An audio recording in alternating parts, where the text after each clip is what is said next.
Eh, dyan ho sa Senado, naging mainit din ang usapin kong ng pagdinig naman noong isinalang po sa budget deliberation ang tanggapan ng pangalawang Pangulo, yun ng OBP, at nagtatanong ang isang butihing senadora, Senadora Risa Ontiveros, na napunta po ang tanungan doon sa librong ipinalimbag yata ng tanggapan ng pangalawang Pangulo, Kong. At doon... Ano ba tinatanong dyan? Kasi baka magkamali tayo. Alam mo ba kung anong tinanong niya? Paano ba ang pagtatanong? Ang nauwi agad doon sa yung parunggitan eh. Parang ang dating ata, ano ba? Nagkaparunggitan? Oo, yung dalawang... Paano mo nasabi yun? Ano ba yun? Iniisip ko yung tanong ni Senadora Risa Ontiveros. Hindi, doon sa budget muna. Paano nagsimula? Ang naitanong kasi ata ko yung parang meron atang budget na 10 million pesos na ipalilimbag yung libro na isinulat mismo ng pangalawang Pangulo ni BP Inday. Hindi, sa bandang huli na yon.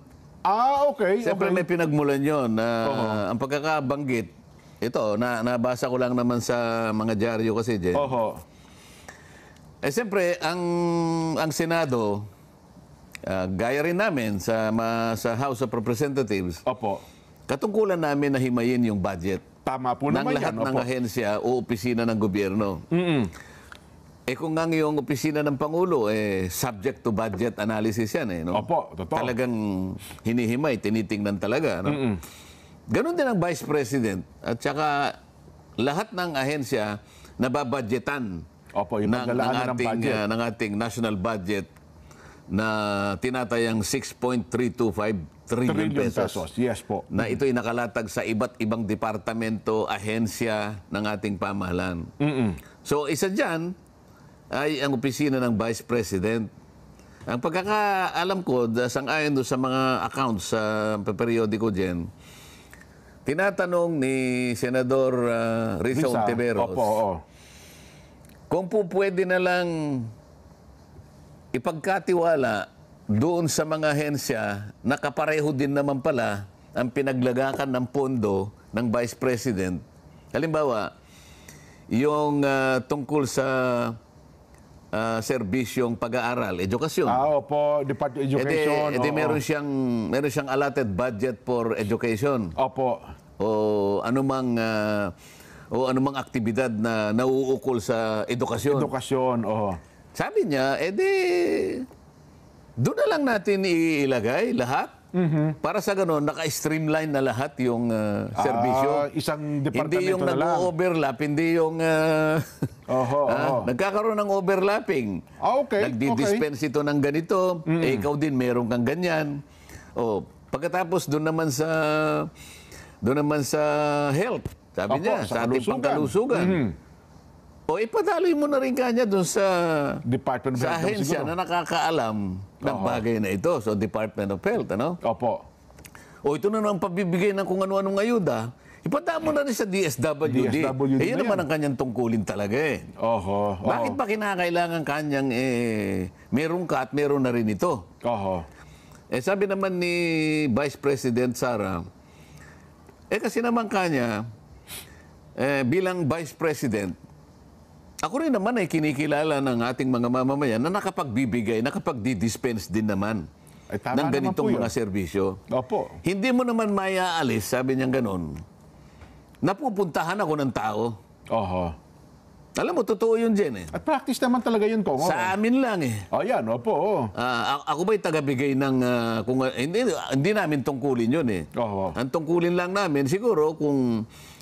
merong ibibigay yung gobyerno, padadaan sa amin. Ngunit ito, hindi namin pwedeng ilagay sa aming budget eh. Wala kaming ganun eh. Totoo po. Ngunit ang Vice President dyan, tingnan mo, ang Vice President, ang importansya ng kanyang opisina, ito yung naghihintay na maging Pangulo eh. Kung sakasakaling may mangyari sa ating...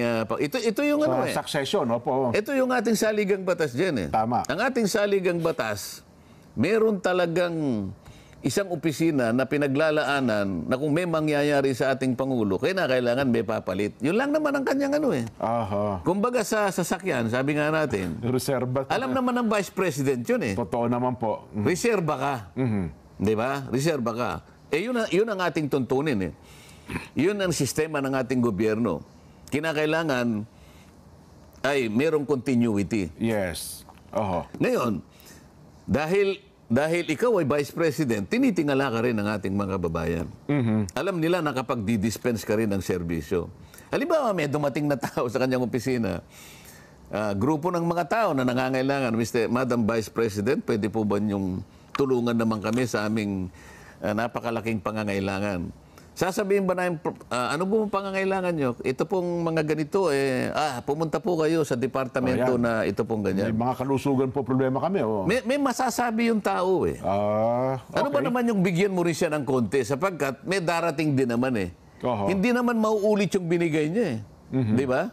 Sapagkat yung binigyan niya na yon, hindi na pupunta sa sapagkat meron namang mekanismo dyan eh. Opo. Na yung repetition na gan, duplication, mawawala na yon. Hindi na ubra. Hindi ubra. So alam kong gagawin naman nila, bibigyan po namin kayo pero hindi na po kayo masasali sa maaaring ibigay po ng isang departamento kasi doble na po yun. Ayun. Ganun naman yun eh. Meron tayong merong mekanismo naman na tinutunton. Ngayon, doon sa ganung klaseng pananagutan diyan, hindi mo may kakaila na kailangan ng Vice President 'yon. Ngayon, ang pagtatanong naman na at saka yun naman natin kung practice ng lahat ng mga naging Vice President ng bansa, di ba? Kaya nga, bakit naman sa ngayon kinakailangan kilatisin mo na, kinakailangan himayin mo na lahat? Bakit ngayon inalisan mo na nga ako ng confidential fund eh. Pati ba yung mga pondo na dati namang ibinibigay sa opisina, kung questionin mo pa naman. O kaya nga nagkaroon sila ng parang hindi mabuting paliwanagan. Napagkamalan yata yung senadora na may personal. Hanggang sa dumating sa libro, Jen. Ayun, opo. Ano ba yung libro na yon? Yun daw itong libro nga, sabi, nagkakahalaga po ng 10 milyon na kino-question, bakit kinakailangang magpalimbag pa ang tanggapan ng pangalawang Pangulo? Yun, isang kaibigan ang titulo pala niyan kung na iniakda daw ata mismo ng pangalawang Pangulo. Yan ba yung cover? Opo, yung cover po yan. Ano yan? Isang ibon tsaka isang sisiw? Kwago po yung isa. Kwago. Isang ibon tsaka isang kwago. Interpret mo nga yan, Jen. Opo. Kwento ni Inday Sara Duterte. Hindi. Pwede bang magkaibigan yung... Ano ba yung pipit o loro? Ano ba yan? Wala po nakalagay. Basta parang isang klase lang po ng ibon kong eh. Kwago. Yung bang kwago ibon? Hindi. Isang, ibon din so, po yan. So parehong ibon yan. Opo. Kaya lang mukhang... Alam mo yung ibon birds of the same feather flock together. Pag hindi kayo magkabalahibo, hindi kayo... Mukhang ito, hindi magkabalahibo itong dalawang ito eh. Nagsimula nga raw po, ang kwento ata, para naging isang magkaibigan, yun. Hindi ko po nabasa ng kabuuan. Hindi nga, kapag titingnan mo ito, Jen. Opo. Pag i-interpret mo to, yung isa... Ano yung isa? Anong klaseng ibon? Kwago po isa. Isa naman, sabi natin loro. Loro. Sa makatwid, sa tunay na ibon na kwago at saka yung loro, maring hindi sila pwedeng magsama. Dahil iba, hindi magkabalahibo yan eh. Naalala mo? Birds of a feather, same feather, flock together. Yes, opo. So baligtarin mo yon, yung hindi magkabalahibo, hindi pwedeng magsama. Hindi sila magsama, yes. Pero dito, sa cover, gusto niyang pagsamahin. So, ako tingin ko dito, advocacy ito, Jen. Yes po. Kahit na yung nag-aaway, pwedeng maging magkaibigan. Hindi ba tama yun? Totoo po yun. Totoo naman po. Anong masama doon? Alam nga naman, puro lang kayo magkakaibigan. Hindi ka ba mag-iisip na pati yung kalaban mo dapat maging kaibigan mo rin? Oo naman ko. Halimbawa, ako, nag-advocate ako. Hindi lamang yung malawakang pagbabasa. Sapagkat kulang ang pagbabasa ng mga tao ngayon. Mga estudyante. Actually, yun po ang punto pala ni BP Inday ko. Yung punto, kinakailangang magbasa. Palaganapin yung pagbabasa. Palaganapin ang pagbabasa at kinakailangan yung binabasa mo, naiintindihan mo. Yes. Kasi maraming nagbabasa ngayon, marunong lang siya magbasa. Pero hindi niya naiintindihan ang binabasa niya. Di ba problema yun? Totoo po yun. Direk Edward. Ngayon, yun lang ang unang step. Ang gusto niya dito, ma-advocate niya, pati yung hindi magkakabalahibo, maging magkaibigan. Ayun. Di ba napakagandang advocacy niya? Totoo naman po. Ano ang problema mo kung senador ka din? Ano ang problema mo? Tinatanong mo pa akong ganyan. Kunwari ako si BP. Opo. Bakit mo ako tinatanong ng ganyan? Naintindihan mo ba yung advocacy ko? Well, hindi na nga na-push yung ganyang bagay ko. Natanong nga kasi nagkaroon na ng patudsadahan sa magkabilang panig. Mukhang nagme-personal ka dyan eh. Di ba? Pati ba naman yung advocacy, simple lang ito, ni hindi mo pa pala binasa, kinwestiyon mo na eh. Yun na nga. Mabuti sana kung halimbawa, bago ka nagtanong, binasa mo muna. At may nakita kang hindi mabuting pinupuntahan siguro ng libro, baka sakaling may punto ka ng konti. Pero dito lumilitaw, ni cover, hindi mo tiningnan eh. Mabuti pa ako, nakita ko ngayon eh. Magandang advocacy ito, Jen. May interpret natin, no? Isang kuwago at siyang loro. Pwede palang magsama. Naging magkaibigan. Di ba? Sa huling, may nakita ko, na-screenshot ko, sa huling pahina, ang sabi ito, last part lang yung binanggit sa akin eh. Kung hindi para patunayan na sa oras ng pangangailangan, ang tunay na kaibigan ay hindi kailanman maglalaho. Yun ang hindi ba? Yun ang ano. Pero sa kahuli-hulihang pahina, na ito ata ang talagang target, mukhang na preempt lang eh. Kasi inunahan Anong target? Anong nakita sa itong kahuli-hulihang pahina, na preempt ito kasi inunahan na ni BP Inday kasi yung line of questioning ni Senadora Ontiveros, nabasa na niya na uuwi dito sa huling pahina eh. Na ang huling pahina po, nandun ang larawan ni BP Inday Sara na nakalagay sa huli, kilalanin si Inday Sara Duterte. Si Inday Sara ang ika-15 pangalawang Pangulo ng Pilipinas. Siya rin ay naging alkalde ng lungsod ng Davao at kalihim ng kagawar ng edukasyon. Siya ay isang tunay na kaibigan. Yun po. May masama ba ron, Jen? Well, maaring may minasama ng iba. Halimbawa, ako si BP Sara, ikaw naman si... Sino ka? Sabihin mo na. Halimbawa, ako si Chis Escudero. Ayaw mo pa kasi. Okay. Di kunwari, kinwestiyon mo. Opo. Sapagkat nakalagay dun sa akin, Rodante Marcoleta. Yan. Ika-ilang ano? Ika-15 pangalawang Pangulo. Rodante Marcoleta, ika-18 pangalawang Pangulo ng Republika ng Pilipinas. Opo. Taga-Tarlac at anak ng magsasaka. Yan. Isang mabuting kaibigan. Halimbawa, kinwestiyon mo ako. Ito yung sasabihin ko sa'yo. Mr. Jen Escudero. Opo. Opo. Gusto mo ba na ilagay ko rin ang litrato mo rito? Ba? Kontra ka pa ba pag nilagay ko litrato mo rito? Ay, hindi na. Hindi na. Ilalagay ko litrato mo. Opo. Senador Jen Escudero. Opo. Isang senador ng Republika na nakatatlong ulit nang bumalik. Halimbawa, hindi ko alam kung magano. Dating gobernador ng Sorsogon. Na kahit kailan, ay hindi ko rin siguro magiging kaibigan. Halimbawa, gano'n na. Wala namang problema doon, Jen eh. Halimbawa, alam mo ako, grade 1 ako. Kailan ko ba naunang nakita? Grade 1, Jen. Hindi ko na sasabihin sa'yo kasi mas matanda ka sa akin ng 3 taon eh. Okay. Tingnan mo yung mga unang libro na nilimbag. Primary school ito eh. Primary. Pag tiningnan mo yung inside cover. Kaya ako nakilala yung President Diosdado Macapagal. Opo. Makikilala mo na kung kailan ako grade 1 eh. Ikaw naman eh, Elpidio Quirino naman ang dinatnan mo, hindi ba? Ito nga nakalagay eh. Nakalagay yung litrato ng Pangulo ng Republika nung panahon na yon. Ayun. Nakalagay, Diosdado Macapagal. Opo. Pangulo ng Republika ng Pilipinas. Alam mo na sinasabi niya? Pakaingatan ninyo ang librong ito. Okay. At ang lahat ng nilalaman ay kailangan yung pagsikapang basahin sapagkat ito'y makatutulong sa inyong buhay. Ngunit iingatan ninyo ito sapagkat ito'y gagamitin ng inyong kapatid na susunod sa inyo. Pero nandun yung pangalan niya eh. Opo. Anong masama dun? Diba? Kaya nagiging personalan ito eh. Diba? Well, sabi ko sa inyo. Ako ang Vice Presidente ng Republika ng Pilipinas. Yun ba yung mga tanong na itatanong mo sa akin? Ang nangyari nga dyan ko, ang nakikita kasi, doon sa line of questioning nga po ko, nakita niya na para kasi ipamamahagi itong mga libro sa mga bata, mababasa ng bata, mababasa din ng nanay. Nagselos ka ngayon. parang indirectly... di gumawa ka rin ng libro mo. Well, May problema doon, gagawa ka ng libro mo. well, yun na nga po. Indirectly, niya, parang ang dating parang campaign strategy ang bagay daw na po ito. Napakababa. Alam mo, yun pinakamalayong mangyayari. Sinasabi ko nga sa iyo, ang libro ay isang advocacy. Lalo na kung pinamagatan niyang isang kaibigan. Opo. Ako hindi ko kukontrahin yun dyan. Kung ako ay, baka ako ay baka makagawa nga ako baka kopyahin ko pa yun Pwede. Kasi isang advocacy, hindi lamang sa nag-i-invite ka ng malawakan na pagbabasa sapagkat kailangan naman talaga masanay ang mga batang mag-aaral ng pagbabasa.